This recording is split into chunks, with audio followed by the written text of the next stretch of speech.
Welcome to Hotline TV. I'm Josh Kraushaar. And I'm Reed Wilson, and if it's Tuesday, it's primary day. Josh, today we're expecting a number of establishment candidates to win. This is supposed to be an anti-establishment year. Why are these four candidates, Lisa Murkowski, John McCain, Kendrick Meek, Bill McCollum, why are they going to win? Well, look, it's not just that the establishment is making a comeback. It's that the challengers that they're facing are uniquely flawed candidates. They're among the worst candidates we've seen in statewide races this cycle. Let me give you a little bit of a lesson. If you have Mike Tyson as the best man at your wedding, you're not going to be a senator no matter what. That's not going to happen.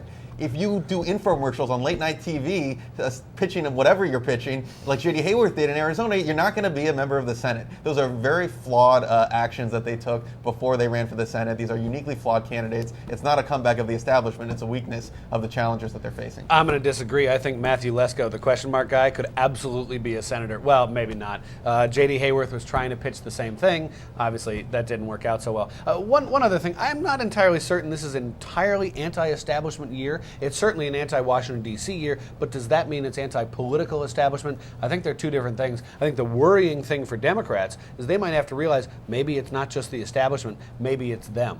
Then again, take a look at some of the other incumbents who have lost already this year. Bob Bennett, a guy who stayed in Washington, D.C. for way too long, really didn't do the sort of groundwork that John McCain has done in Arizona. He got booted out in Utah. Parker Griffith, a Democrat for the first year of his one and only term in Congress, a Republican for the second year, doesn't take well to another party's primary when you just suddenly switch parties, even after, especially after the other guys have spent so much money trying to beat you.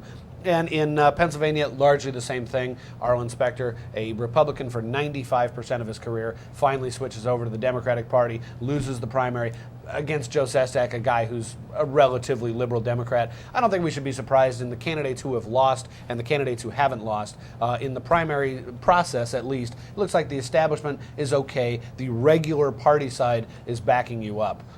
That's what I'm thinking. And it helps to have a lot of money when you're the establishment, as in the case with John McCain. He spent almost $20 million on his Senate primary to absolutely pulverize J.D. Hayworth. So people not only knew that John McCain was against illegal immigration or his changed position on immigration, but they knew that J.D. Hayworth had some serious flaws, which he was able to get across Arizona television. Let's make a point about John McCain.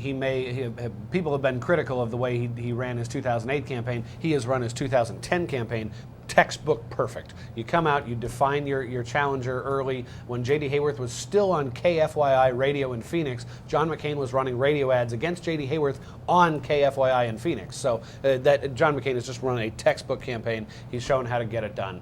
And that's all the time we have for today. I'm Reed Wilson. And I'm Josh Kraushaar. Until next time, we'll see you on Hotline TV.